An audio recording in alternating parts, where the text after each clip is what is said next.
नीट पेपरफुटी प्रकरणामध्ये तिघांना न्यायालयीन कोठडी सुनावली गेली आहे। आरोपी मनोज शिरुरे, तेजस शाह, मनीषा हवालदार यांना कोठडी सुनावली गेली आहे। सीबीआयनं न्यायालयीन कोठडीची मागणी केलेली होती, मात्र त्यांना सध्या ही कोठडी सुनावण्यात आलेली आहे। आताची महत्त्वाची बातमी आपण पाहतोय।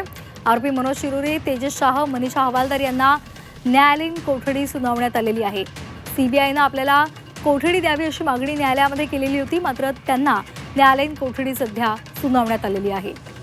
नीट पेपरफुटी प्रकरणामध्ये हे आरोपी आहेत आणि या तिघांना न्यायालयात हजर केलं असता युक्तिवाद झाला आणि या तिन्ही आरोपींना न्यायालयीन कोठडी सुनावली गेली आहे।